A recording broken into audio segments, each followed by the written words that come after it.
Hello and welcome to Language of the Soul podcast. I'm your host, Dominic Domingo. And I'm your co-host, Virginia Grenier. We'd like to invite you to sit back, relax, and enjoy some inspiring conversation.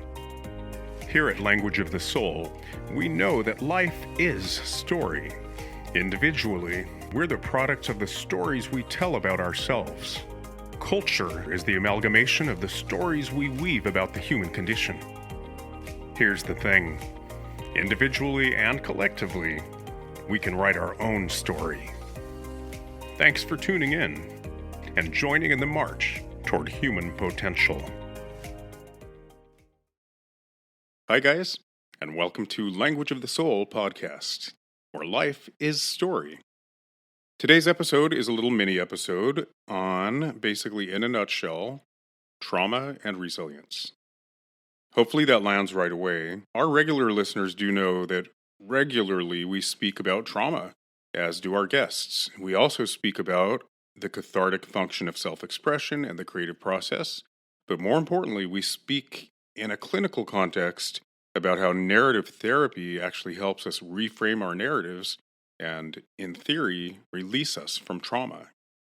So, in those conversations, Virginia, if anyone, coming from a mental health milieu, provides that perspective, whereas I'm a dot connector, and my entire book, some of you may know, is largely about diffusing some of the imaginary divisiveness that we're seeing kind of crescendo at this moment by examining the role of perspective and semantics and really seeing the common ground that exists despite the illusion of dividedness that sometimes is rooted in very tribal instincts to engage in identity politics or bond against a common enemy.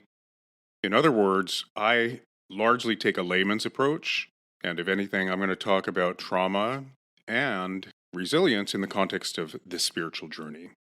So hang in there. It's going to be a great episode. I do want to say, again, some of our listeners will also know that I adore Marianne Williamson. Most people that aren't, a devotee the way I am, probably first saw her in action during the presidential campaign season. She ran for president, and that's one of the things I love about her, despite not being a guru per se, but being a thought leader, despite largely purveying spiritual tenets and concepts. Man, does she know her stuff, and man, is she pragmatic. That is exactly what I love about her. She's a no-nonsense and pragmatic. So when she talks about how love has a place in capitalism, in business, and she cites models like the Trader Joe's model where, everything we learned from Ebenezer Scrooge is being put into action, and we can actually be capitalists while embracing our humanity. It's not one or the other, and you don't have to sacrifice your humanity to stimulate our economy, for example. So I loved that in that race for the presidency, she spoke about how love has a place in governance. And I think that couldn't be clearer than at this moment. Not just ethics, not just morals, because clearly we can see that principle in and of itself is not enough. It has never been enough. Communism always fails because it lacks heart, they say. So I loved everything she said about how leadership is really rooted in love, or ideally it is. Anyway, the other thing I love about Marianne Williamson is when she takes a parable, for example, or you name it, a myth, a legend, a folktale, she doesn't just talk about the academic interpretation of it or even the liturgical interpretation of it. She talks about the metaphysical meaning behind it. She'll take a parable from the Bible. There's one that I love about when Christ was separated from his parents in the marketplace. And she'll say, here's a metaphysical reading of ... And she even spoke about some Disney classics in that way.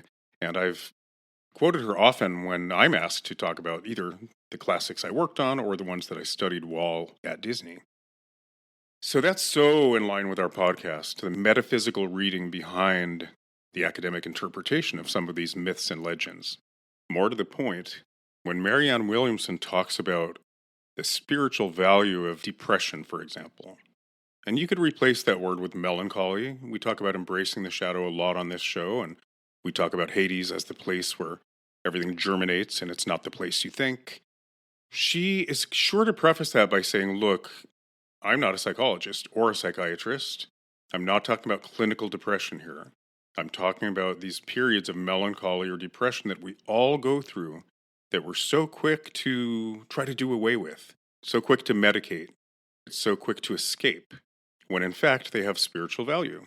So in this episode, I'm kind of going to make a case for the fact that, yes, clinical PTSD aside, most chronic anxiety is here to teach us something. It's actually here to motivate us and inspire us to take action, to engage our creativity. So yes, I am not a psychologist or a psychiatrist. I'm not going to get too far into the neuroscience behind trauma in general or chronic anxiety. I'll leave that to Virginia. But I am going to give you my thoughts, again, connecting a lot of dots on what the value could be in working through that trauma and using story to do so. Okay, so hang in there and enjoy the episode.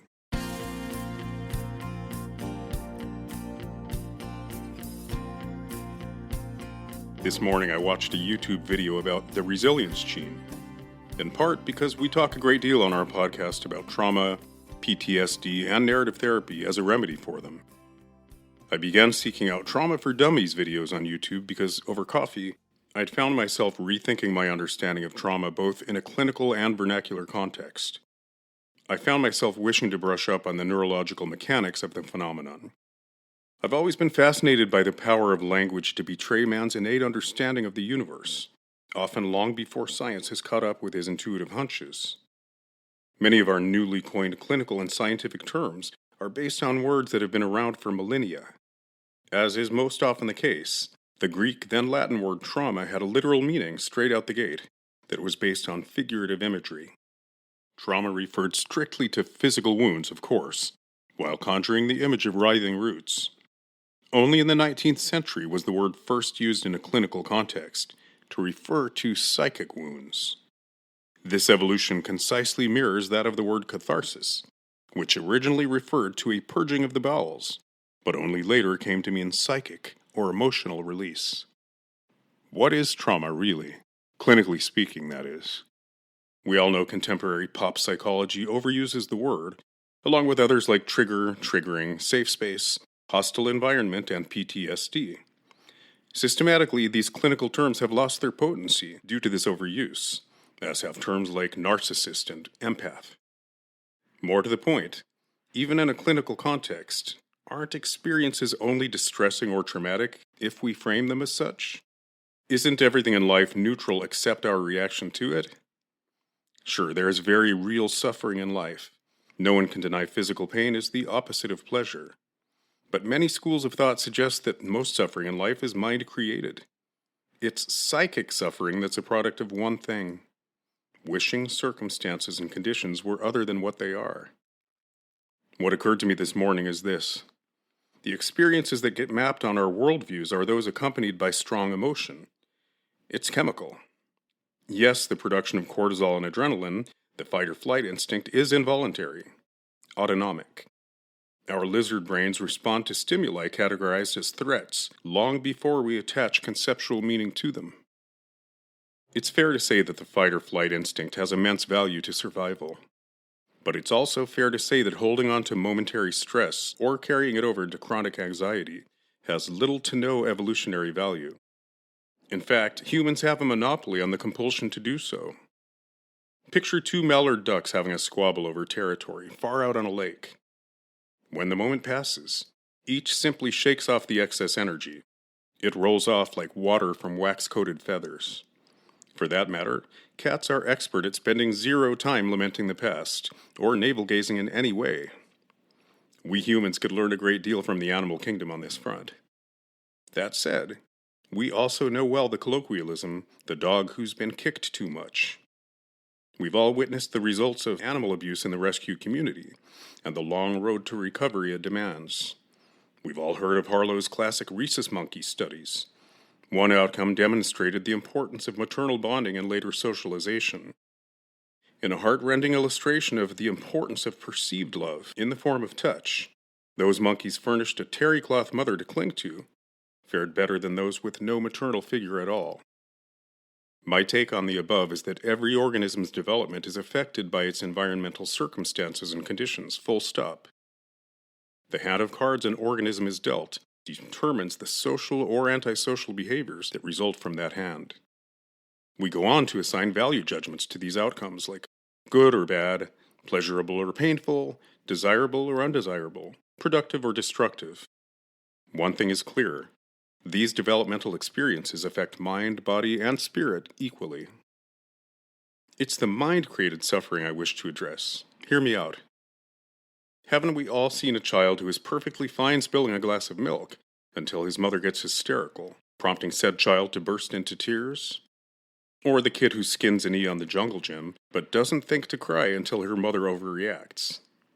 For that matter, it's said in rescue communities like my neighborhood that dog leashes are nothing less than an antenna, signaling at every moment how our pooches should react to, you name it, the passing dog, the annoying neighbor, the hissing sprinkler.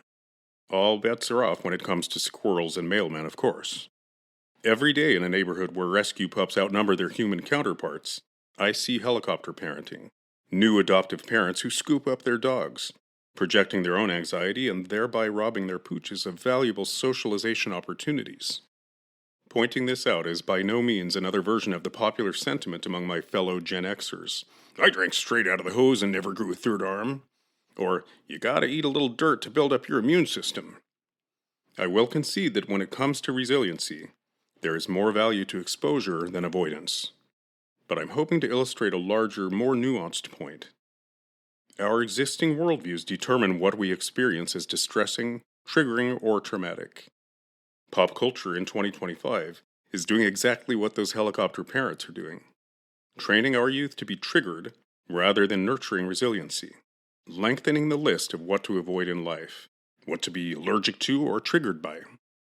Don't get me wrong, I believe we must diagnose culturally. We must examine disempowering paradigms, thought forms, and narratives in order to rewrite them. Many societal ills conveniently swept under the rug for generations are now getting their limelight, and reparations are being made.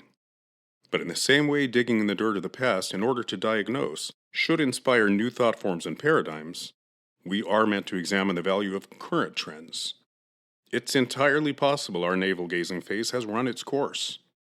It may be time to stop identifying with our brokenness and move on to solutions rather than grievances, to exercise our atrophied resilience muscles. To reiterate, our brains map highly emotional experiences on our respective worldviews or value systems. That requisite emotion is purely physiological in nature, as induced by sensory stimuli. Any lingering chronic anxiety, outside the context of true clinical PTSD, is conceptual in nature. The narratives we project about the potentially triggering or completely neutral experience determines how indelible its effects will prove to be. Our existing worldviews create the culture medium for the lasting effects, or conversely, the resiliency that allows stress to roll off, like it would off the waxy feathers of a mallard duck. Let me back up a little bit and offer my own experience as fodder. I couldn't escape my circumstances growing up. I was trapped in what I would now call a dysfunctional household, characterized by alcoholism and codependence. On top of that, I endured all the challenges that come with being gay in a conservative milieu during a prohibitive era. Of course, I did not possess the vocabulary to frame the dysfunction as such at the time. More to the point, I knew nothing other than my own experience. As such, there was nothing abnormal or destructive to diagnose. When young, we have no expectations of the world. Every day, we learn more about the crazy, chaotic, absurd, fascinating world in which we live. Value judgments seem to come later. Only once certain puzzle pieces cement themselves do we begin to formulate judgments. And only once we experience good fortune in life do we begin to have expectations of the world to deliver more of the same. Put simply, this is known as entitlement. Before hubris sets in, everything life offers up is a wonderful gift. Gratitude is a way of life, and entitlement remains on some far-off horizon. I would not be the first to say that over time, life's disappointments can begin to color the lenses through which we see the world. Those tarnished lenses can color the past just as profoundly, turning lemonade back into lemons. We must all be vigilant in preserving the value of the past, whether things have panned out the way we'd hoped or not. By offering a snapshot of my upbringing, I hinted that I knew no different. that the resiliency of youth served as a valuable tool. It should be noted that resilience is often called denial, and that denial, along with shock, is a classic response to trauma in cases of clinical PTSD. It's a rote textbook reaction. Only much later do erosive or destructive effects rear their heads. In my case, I will say that resiliency, or denial as the case may be, was a life-saving coping mechanism as it is for many. In adulthood, with emotional maturation and spiritual evolution, it often becomes safe to dig in the dirt and diagnose our upbringings. This includes the messiness and dysfunction so at odds with what the Cleavers promised on TV that arguably does not exist. Once the blinders are off, it is our choice always to apply free will to overcome that trauma or identify with it, define ourselves by it, or be victimized by it. My personal understanding is that after digging in the dirt and diagnosing what makes us tick, the onus is on each one of us to beat the drum of a solution rather than a grievance. Doing so is the basis of all manifestation. What I'd really like to offer is this. By remaining trapped in my household, the circumstances and conditions that acted as a culture medium, I learned a few tricks. In case the metaphor is not glaring, being regularly exposed to variety, even potential toxins and allergens, kickstarts the figurative immune system. Our microbiome depends similarly on variety, rather than the engineering of gut health. Imagine force-feeding an infant probiotics from the moment she arrives home from hospital. Not one of us would do such a thing. On the macro scale, all gene pools will peter out without variety. That is to say, without foreign genetic stock being introduced in order to forge adaptability. Abraham Hicks calls adverse experiences contrasts. Abraham suggests that life's contrasts serve to clarify our preferences and desires. I would add that epigenetics has wired us all to synthesize what has come before, and continue honing our collective future by getting our hands in the clay of the march toward human potential. Abraham Hicks has also said with regard to dieting, far more important than what we put in our bodies is what we believe about what we put in them. The power of belief, mind over matter if you must, has been empirically proven time and again in a number of ways. The mere suggestion under hypnosis one is being touched by a hot iron prompts the body to actually produce a burn. Many medical cases support the idea that damning diagnoses in and of themselves lead to death, not the disease itself. It's been said that the study of medicine is largely the study of the placebo effect. No one knows the power of belief better than faith healers, or the faithful who walk over hot coals. I want to be ultra clear. I am not playing Tom Cruise and denying the value of psychology or psychiatry, as he did when shaming Brooke Shields' pursuit of psychiatric drugs for postpartum depression. I am not for a moment denying the existence of very real clinical PTSD. I'll go on to say that all forms of treatment, from cognitive behavioral therapy, CBT, prolonged exposure therapy, PE, and eye movement desensitization and reprocessing, EMDR, have had miraculous results. Even those who see the journey as a spiritual one and find relief by taking ayahuasca have my blessing. The 2 cents worth here is meant to simply add to the conversation, to the database of spiritual tools on our cultural tool belt, on the chance my reflections resonate, that you'll connect the same dots that I do. Our expectations of the world are solely responsible for disappointment or disillusionment. And now the clincher. Those expectations are nothing more than entitlement. It may sound harsh, but think about it. The moment we relinquish the idea that the world owes us anything, especially more of the same good fortune it may have gifted us in the past, we begin to appreciate what it does have to offer in the present. Most heritable diseases are the product not of a single gene, but several, and each requires the proper environmental conditions to promote its expression. Those conditions, which include everything from diet and lifestyle to chemical exposure, local and non-local energetic signaling, thoughts and feelings, result in the methyl groups that will squelch a gene or allow it to express itself. I have good reason to believe I come by the resilience gene honestly. My ancestors endured quite a lot, my grandparents being no exception. As a recent article pointed out, Folks of their generation were born at the perfect moment to experience both World War I and World War II. The Spanish flu, the Great Depression, the Dust Bowl, the Korean War, the Vietnam War, and the list goes on. If indeed I inherited the resilience gene, or rather the many markers that contribute to resiliency, from CRHR1 to DRD4, my understanding of epigenetics suggests environmental influences will ultimately be responsible for their collective expression. Yet again, the marriage of nature and nurture prevails. What I'm offering is this: the contrasts, adversity if you must, in my upbringing, household or culture medium, constituted the conditions that primed the methyl groups needed for resiliency gene expression.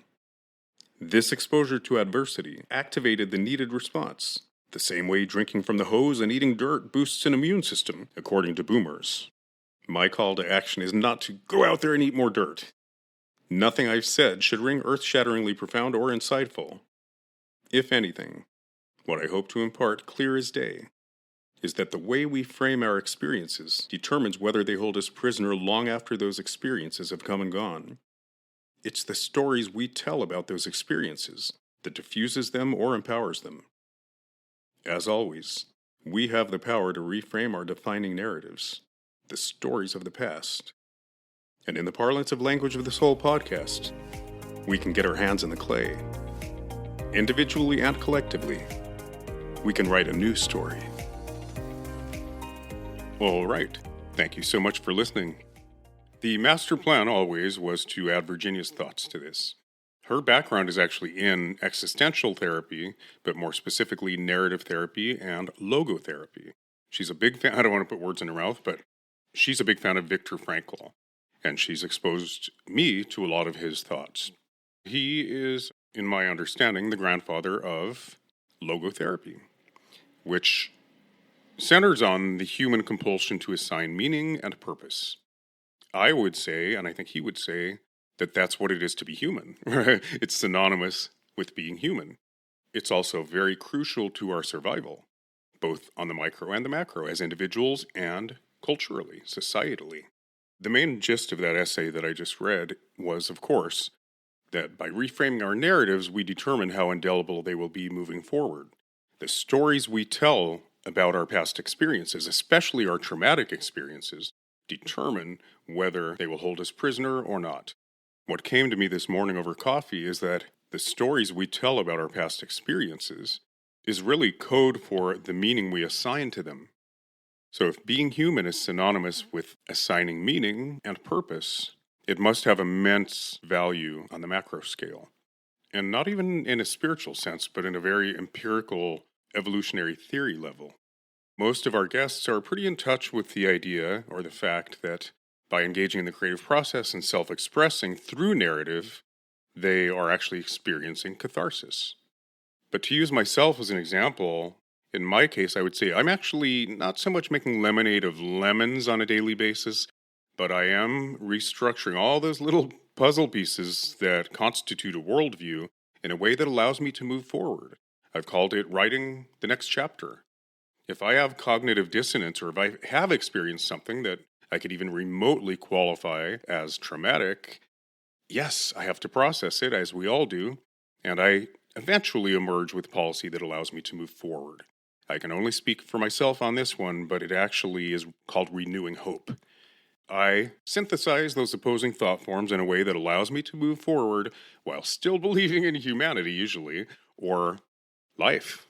Meaning making is crucial, I think, for all of us to not fall victim to existential terror. Best way to put it. So Virginia's going to talk a lot more about existential theory and narrative therapy and hopefully logotherapy, which is Viktor Frankl. What I want to add before I invite Virginia in is another thought that occurred to me while walking my dog and drinking my coffee that is tangentially related to this whole topic of trauma and resilience. We've done a few episodes on AI now, and specifically in my solo episode on AI, I really focused on what is that human element that nobody seems to be able to put a finger on. We talk about, AI is not there yet. There are certain things it just can't do yet. But yet nobody's really pinpointing them. I did my best in that episode. I talked about things like intellectual and conceptual nuances. It really, as yet, hasn't mastered subtleties like irony and humor and absurdity and nonlinear tangential thought processes. And really, the point I want to make here is it can't infer. Kind of like my more recent students, they have no powers of deduction or inference. And I'm not saying this to be mean, but it could be the digital era has created youth who have no powers of inference. So just because we're all about storytelling here, I will say that having taught for 20 years, I see the changes with each incoming generation of students. I'm putting generation in quotes. And they're all coming out of either the public or the private school system. And they've experienced academia in very different ways than we dinosaurs have, we Gen Xers. Who knows what all goes into the mix, but lately, in a very good way, they've removed all shame from asking stupid questions. It's a wonderful thing, actually. But the downside is they're very quick to shame a dinosaur like me or my peers at Art Center by saying, "What do you mean? What do you mean by that?" If I use a turn of phrase or a colloquialism that they haven't been exposed to, instead of just allowing inference to play its part and letting what I've said land, they're quick to go, "Huh?" As if, like, you're a dinosaur, that's irrelevant, how dare you? I'm being a little extreme, but it's clear as day. I think the popular phrase old-timey kind of says it all. Younger generations don't know 1920 from 1620, and anything they haven't been exposed to is just irrelevant, outdated, over 5 minutes old, and old-timey. I think it says a lot, the complete inability to infer. So with AI, in a good way, anyone who's used ChatGPT, for good or bad, knows that it's fairly objective. A very strong argument could be made that most AI programs have models that are in fact trained on either a closed set of data or the entire internet, so it's going to be biased, have an agenda, reflect a collective worldview that affects the algorithm. There's no way around it. But within reason, I found it to be fairly objective. If you ask ChatGPT to make a case for ...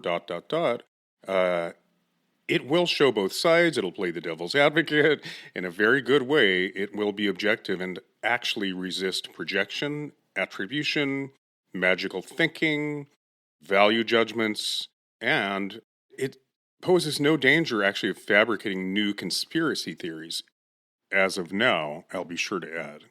With fascism clearly taking hold and controlling media and freedom of speech, etc., of course, the internet is the greatest tool to turn a functioning democracy into an autocracy. So we must all remain vigilant. I have found it to be as objective as it gets. Humans are much quicker, in a way, to assign that meaning, and that means pulling in all your past experiences and using even socialization. During that essay that I read, I used the example of a child really not knowing to cry until their mother's reaction cues them into the appropriate response. That is socialization in a nutshell. Existing paradigms and thought forms and norms and mores are exactly what cue us in terms of how we should respond to our experiences. Some may be inborn temperaments and dispositions, meaning mindsets, are quicker to reject socialization rather than buying it hook, line, and sinker. Simply put, these are the free thinkers among us. I think we have subversive individuals that are inclined to buck the system, and thank God for that. But within reason, we're all subject. Nobody's exempt from socialization. The point I'm hoping to illustrate is, I think it's redeeming if we're going to rely on AI more and more, and hopefully not lose our critical thinking skills entirely. It bodes well that there's a degree of objectivity there, and that only humans, through their subjective experience, meaning through consciousness, can apply, in a not so good way, maybe value judgments, but in another way, they can project subjective personal experience onto the data and formulate the meaning we're talking about, assigning purpose to life by taking data and adding consciousness to it, adding subjectivity to it. So that might seem like because the magical thinking and the tendency to engage in conspiracy theories as a way of bonding against a common enemy or some other tribal instinct that is outdated. Even so, I would make the argument that we are wired to do so. Each one of us is wired to take our subjective experience in life, connect the dots that we alone are inclined to connect using our unique gifts, as gifted us by collective intelligence, I would add, because it knows what's needed in our dialectic. We are then called upon by epigenetics itself to contribute that back to the collective, whether it's wisdom or just a worldview or a sensibility or a sense of aesthetics or art that's meant to provide catharsis for others.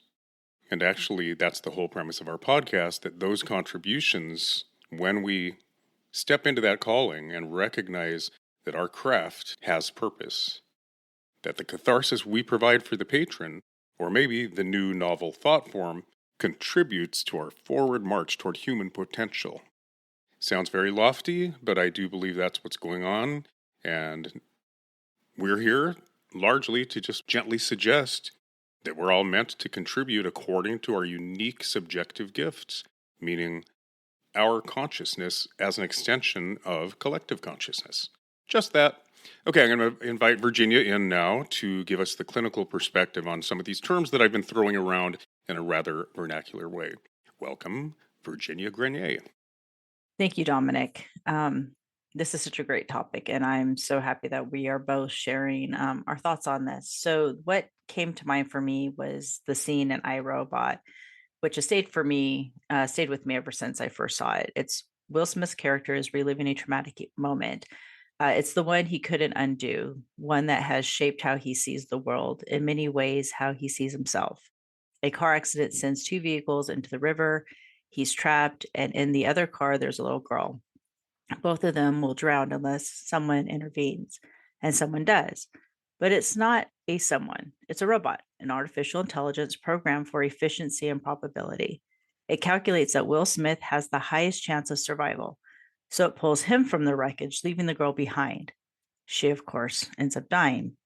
In that scene, what sets the stage for the rest of the movie is how it highlights something uniquely human. Will Smith knows the logic, the math, the probability of success. He knows rationally why the robot did what it did. But knowing doesn't stop his grief, his anger, or his guilt. The robot can't understand why he screams, "Save her, save the girl." It doesn't understand because it doesn't assign meaning the way we do. Viktor Frankl, a psychologist and a Holocaust survivor, devoted his life to understanding this very thing. Meaning.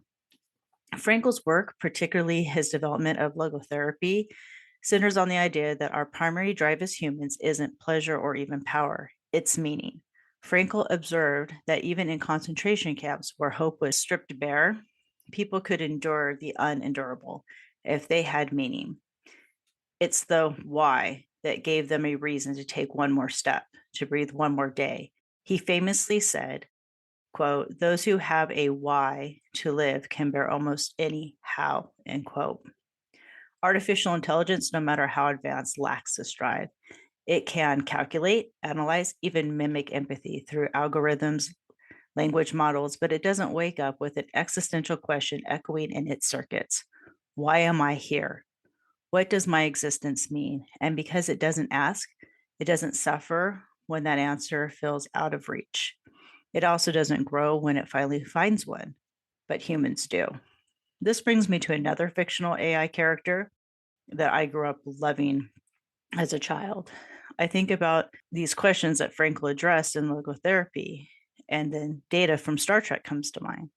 Data is a fascinating character because he embodies what we want AI to be: logical, loyal, curious, even striving toward mortality. He doesn't simply process information, he seeks meaning. He installs an emotion chip even in one of the episodes in one of the movies. And even though that terrifies him, as we personify that terror onto him since he can't feel emotion, it's because he wants to feel. He asks questions like, what is my purpose? Why am I here? Can I laugh? Can I love? On paper, Data has answers to his purpose. His existence, because of Dr. Sung, created him. His functions to serve on the Enterprise, to gather information, and to protect and explore. But Data's longing to understand purpose in a human way beyond function shows something existential about our own psychology. It's the curiosity of the human mind. Humans don't simply exist to complete functions. We ask why even when there's no reason to. Children don't stop with one why. They stack five in a row, peeling back each layer of exploration and explanation, searching for something deeper. That insatiable curiosity is a driver of human potential, a spark behind art, science, love, and even rebellion. In Star Trek, Data's curiosity is enduring and profound, but it's also fictional. And as advanced as AI is becoming, it doesn't yet have this insatiable curiosity. Algorithms can only code to seek information, optimize outcomes, or generate novel solutions, but they don't need to know the why. They don't ache for that purpose. Curiosity is tied to our existential nature, to the very thing Viktor Frankl described as humanity's drive for meaning. We're not just problem solvers, we're meaning makers. Even in trauma, our brains aren't satisfied with this happened. We ask why, or what does this mean for me? Why did this happen to me? What does this say about my life? Who am I now because of this?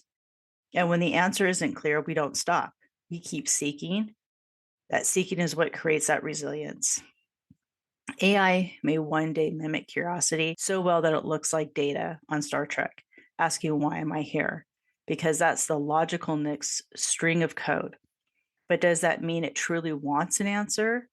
Does it feel that internal restlessness when answers don't come?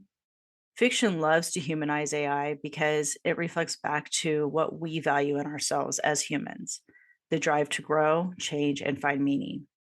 Data's quest was moving precisely because he wasn't human. It reminds us that meaning making is something uniquely ours. And as much as AI might mirror us, simulate us, or even surprise us, curiosity rooted in existential purpose, the kind that drives humans toward resilience and transcendence, isn't programmable. It's something we wrestle with because we're alive. Frankl's logotherapy and existential theory centered on meaning making. It's built on the belief that the primary motivational force of an individual is to find meaning in life, and that meaning can take many forms: love for another person, work yet to be done, even a dream that has yet to be realized. But here's the interesting thing: purpose isn't always about survival in the physical sense. Sometimes it's about surviving emotionally and spiritually. Think about trauma, for instance. It's not just about what happened to you, it's about what it means to you. The very same event can break one person and become another person's rallying point to change their entire life. Scientists have found what they call a resiliency gene, an aspect of our biology that helps some people recover more effectively from trauma. But even beyond genetics, we have evolved psychologically and a flexibility in our minds, a way of storytelling ourselves into healing. We take what happens to us, the good and the catastrophic, and we weave it into a narrative. This is who I am because of what I survived. That is the meaning making. Will Smith's character in I, Robot isn't traumatized simply because he survived. He's traumatized because survival came at a cost that violated his moral framework. That little girl's life mattered to him, and the decision to value his life over hers wasn't one he made. It was made for him. His healing, if it comes, has to include reclaiming his agency and finding purpose in what happened. That's a uniquely human process. Robots can't be traumatized because they don't assign purpose to a situation in the first place. Trauma is, in part, a shattering of meaning, the sense that life is safe, fair, or predictable.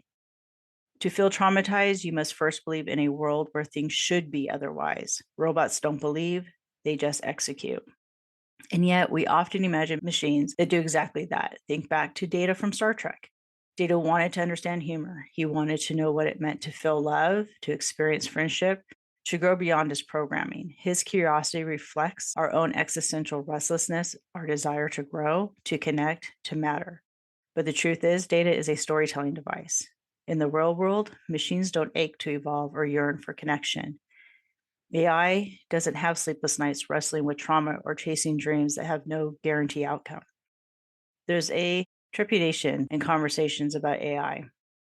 To compare the power of AI with the human brain power, one who calculates faster, who learns patterns more quickly, AI will win in those categories every time because that's what it was built for. But human potential is something different. It's not about processing data, it's about transcending it. Viktor Frankl's logotherapy teaches us that we are always free to choose our attitude no matter our circumstances. That freedom is at the core of what it means to be human. Even when we are stripped from everything family, possessions, autonomy we can still choose how we respond. AI can't. It has no authentic freedom because it has no authentic self. Its choices are outputs, predetermined by code and probability. And yet, humans are messy. We fail, we break, we create trauma for ourselves and others. But then we do something robots cannot. We grow from it. We transform suffering into strength, loss into legacy, despair into depth. Frankl called this the definite power of the human spirit. Even when life is brutally unfair, we can and often do find purpose. When I think about trauma through this lens, I see how existential story is to healing. Trauma often robs people of their voice. It tells them their pain is meaningless, their future predetermined. But healing often begins when people tell a different story. This happened and it hurt, but I am still here. I matter. My life still has purpose. Artificial intelligence can't process thousands of trauma narratives and produce a statistical analysis of recovery methods. It cannot need to heal. It cannot tell itself a story where it goes from victim to survivor to thriver. It cannot sit with another human being and hold space for their suffering, not in the way a person who has lived suffering can. What we see in human life over and over is this weaving together of pain, curiosity, and purpose into something that transcends survival. Survivors of trauma often say things like, if I can help just one person because of what I went through, it was worth it. That's not logic. That's meaning. That's what Will Smith's character in I, Robot couldn't reconcile. He knew he had survived, but he couldn't find meaning in how it happened. That's why post-traumatic stress disorder is so insidious. It's not just the event, it's the struggle to make sense of it. And yet humans can create meaning out of trauma. It's one of our most incredible strengths. We build murals, memorials, we tell stories, we advocate for change, we love again. Human potential isn't linear. It doesn't always look like progress. Sometimes it looks like collapse before transformation. Sometimes it looks like resistance before surrender. It's often chaotic, filled with doubt, anger, grief, and yes, even trauma. But out of that comes art, innovation, acts of compassion, and moments of breathtaking courage. That's why AI can't replace us, not really. Because human potential isn't just about output or efficiency. It's about transcendence. It's about turning suffering into meaning and meaning into legacy. It's about choosing to save the little girl, even when the math says your odds are not great. Because love, sacrifice, hope don't operate on probability. They operate on values. Viktor Frankl wrote, quote, life is never made unbearable by circumstances, but only by lack of meaning and purpose, end quote. AI doesn't have unbearable circumstances because it doesn't have meaning or purpose to lose. It doesn't wake up at 3 a.m. haunted by a choice it couldn't make, nor does it experience the grace or forgiveness when it finds redemption. We do. As we continue to build AI and integrate it into every part of our lives, we must remember what it cannot do. It cannot be human. It cannot suffer, hope, love, or long for purpose. It can simulate, but it cannot be. And if we forget that, if we start to believe AI can replace the messy, painful, beautiful process of human living, then we risk becoming narcissists, staring into the pool, falling in love with the reflection of humanity while forgetting the real thing. The world doesn't need more perfect efficiency. It needs people willing to find meaning in the imperfect. It needs people who will march toward human potential, not because mass says we'll succeed, because purpose is worth the risk. It needs people who know trauma, resilience, and redemption, who know what it is to be fully, deeply, and beautifully human. Wow. Thank you so much, Virginia. Really good stuff. Really inspiring stuff. Before I sign off, I just have to respond to your contribution because, man, it was pure gold. Virginia and I often notice how when we have a guest, which is basically every episode, synchronicity plays its part, and a golden thread inevitably reveals itself.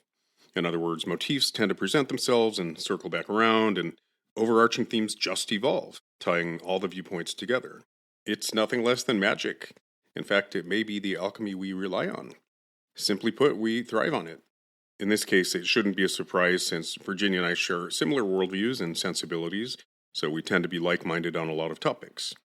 Hence our cohesive brand here in the podcast world. Anyway, I found our respective musings on trauma and resilience beyond complementary. So much so that I wanted to follow up and share what resonated most for me personally.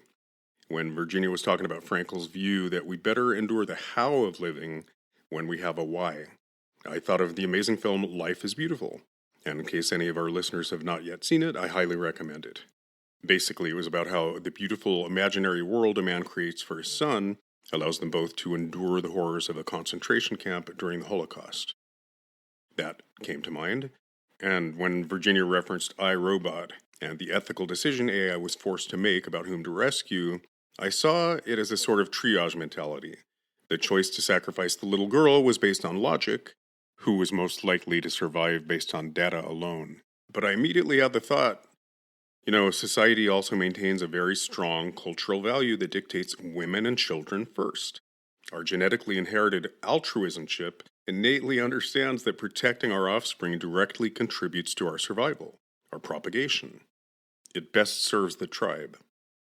The same could be said of all our Platonic values, those lofty notions that live in the moral realm, or noosphere, as we sometimes say on this podcast, that some would say make us uniquely human. And that includes empathy and compassion, by the way. These loftier predilections, I would suggest, are not yet available to AI, beyond the mimicry that Virginia so wisely hinted at. Anyway, I really was, toward the end, so inspired by Virginia's words about the need we humans have to assign meaning or purpose in order to overcome trauma, to move from victim to survivor to thriver. Undeniable wisdom there. Yet again, as our regular listeners will know, I've lived through a lot of challenges the past 5 years or so, and just as many existential crises, and I've learned the mechanics of overcoming from the ground up. I'm sure there are those in my life who view the purpose I've stepped into, or more accurately, my sharing of all that I've learned, as a convenient nightlight. The words Pollyanna and rose-colored glasses have actually been used. In other words, the staunch empiricists among us are quick to dismiss talk of spirituality, or even philosophy, as pure rationalization. I'm here to say that yes, it's a human compulsion to assign meaning and purpose in life. But it's one that clearly serves our collective survival. There is a reason we're wired for it. But here's the clincher. That reason may well be because it's the ultimate truth.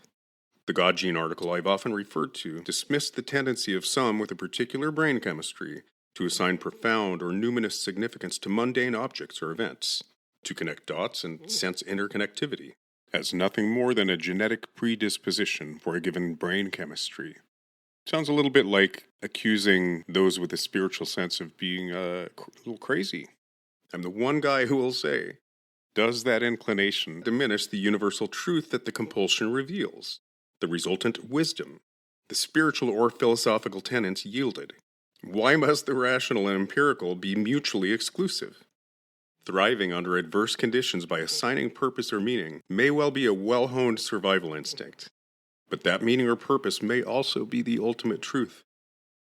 All fields of scientific study, from cell biology to quantum mechanics, continue to reinforce universal spiritual tenets with every discovery. Meaning-making is more than just a nightlight, and those most inclined to seek meaning, from our prophets to our thought leaders to our poets, artists, and storytellers, should be thanked for their seeking and their sharing of metaphysical values. Okay, thanks guys, thanks for listening in. And remember, life is story, and we can get our hands in the clay. Individually and collectively, we can tell a new story. See you next time.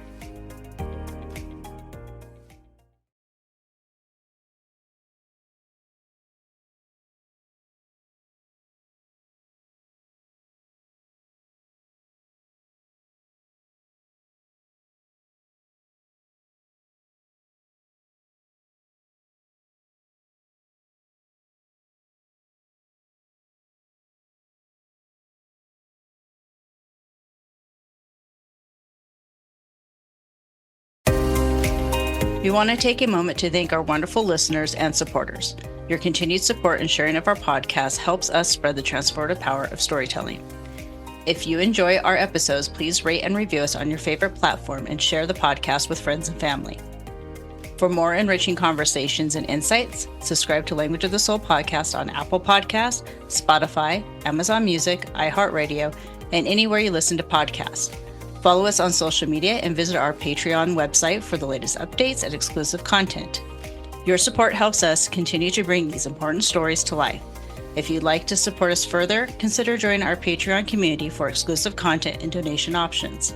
Every bit of support helps us reach more hearts and minds.